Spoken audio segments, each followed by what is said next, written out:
नमस्कार मित्रांनो, मी अदिती। आज तुम्हाला मी एक नवीन पदार्थ घेऊन आलेले आहे, तो म्हणजे तोतापुरी आंब्यापासून तयार होणारा करबूज।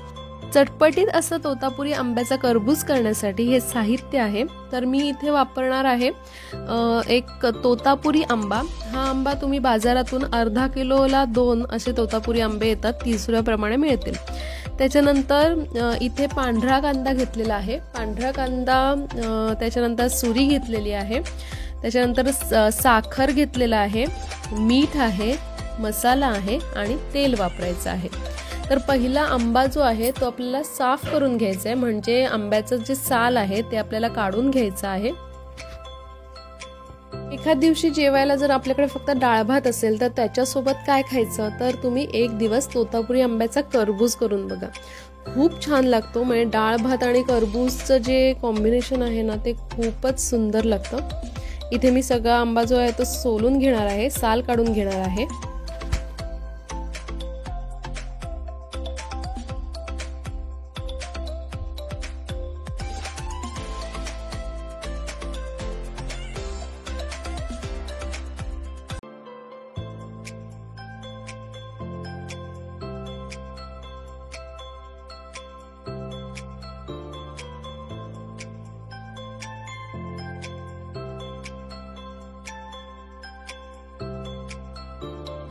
इथे आंबा साफ झालेला आहे, साल पूर्णपणे मी काढलेला आहे।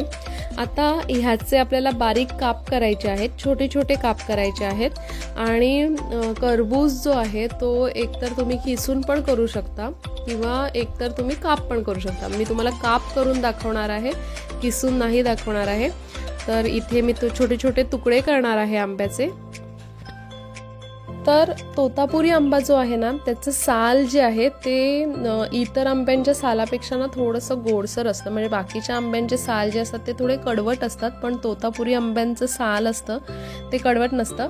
आणि तोतापुरी आंबा कच्चा जरी खाल्ला तरी तो आंबट लागत नाही, त्याच्यामुळे हा करबूज जो आहे तो फक्त तोतापुरी आंब्यांचाच करावा, कारण आंबट नसेल आंबा त्याच आंब्यांचा करबूज केला जातो।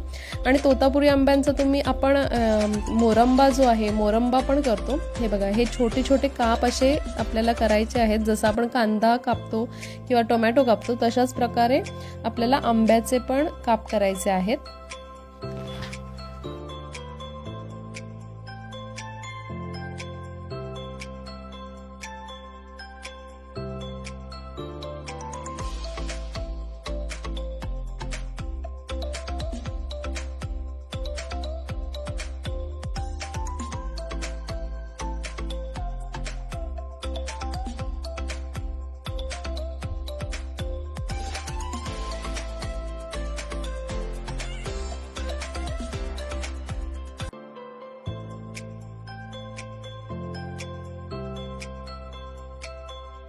आता इथे आंब्यांचे काप करून झालेले आहेत, छोटे छोटे आंब्यांचे काप केलेले आहेत। आता इथे पांढरा कांदा जो आहे त्याचे पण तो पण चिरायचा आहे, एकदम बारीक चिरायचा आहे।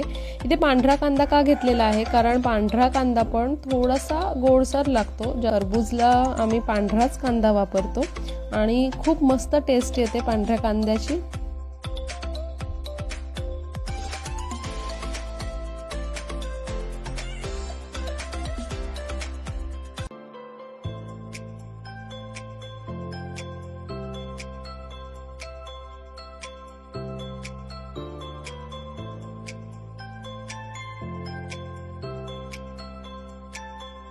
आता हे जे आपण आंब्याचे काप केलेले आहेत त्याच्यामध्ये जो चिरलेला कांदा आहे तो आपल्याला त्याच्यामध्ये टाकायचा आहे। आणि जे साहित्य मगाशी घेतलेलं आहे ते एक एक करून मी ह्याच्यामध्ये टाकते।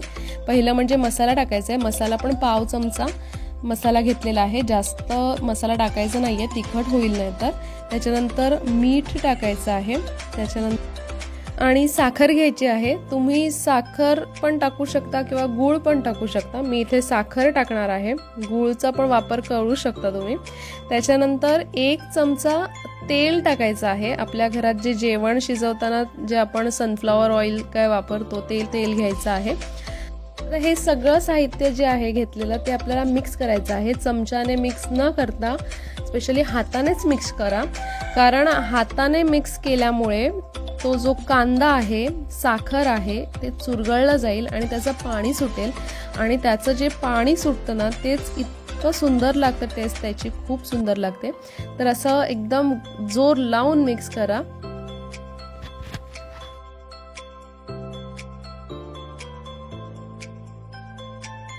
तर अशा प्रकारे आपला टरबूज तयार झालेला आहे। मस्तपैकी छान खायला चटपटीत असा टरबूज तयार झालेला आहे आणि एक 10 मिनिट तुम्ही तयार केल्यानंतर ठेवून द्यायचंय, कारण त्याला थोडंसं पाणी सुटलं पाहिजे। तर इथे टरबूज जो आहे तो तयार झालेला आहे। खूप छान, खूप सुंदर असा टरबूज तयार झालेला आहे। तुम्हाला ही जी टरबूजची रेसिपी आहे ती थोडीशी नवीन असेल, कारण हे जे टरबूज जे आहे ते प्रत्येक ठिकाणी वेगवेगळ्या प्रकारे केलं जातं। तर आमची पद्धत जी आहे ती मी तुम्हाला दाखवली आहे। तर तुम्हाला टरबूजची, तोतापुरी आंब्याच्या टरबूजची व्हिडिओ जर तुम्हाला आवडली असेल तर कमेंटमध्ये नक्की कळवा। आणि तुम्हाला जर ही व्हिडिओ आवडली असेल तर तुम्ही ही व्हिडिओ जास्तीत जास्त लोकांपर्यंत शेअर करा, म्हणजे माझी ही नवीन रेसिपी आहे ती जास्तीत जास्त लोकांना कळेल आणि ते घरी त्यांच्या करतील तोतापुरी आंब्याचा टरबूज। अद्वी, कसा वाटला तोतापुरी आंब्याचा? छान, मला तर जाम आवडलं। तुम्हाला ही आवडली असेल तर लाईक करा, शेअर करा, सबस्क्राइब करा, शेअर करा विसरू नका हां। तर असंच भेटूया आपण पुढच्या व्हिडिओमध्ये। तोपर्यंत छान छान राहा आणि माझे व्हिडिओ नक्की पहा। बाय, धन्यवाद।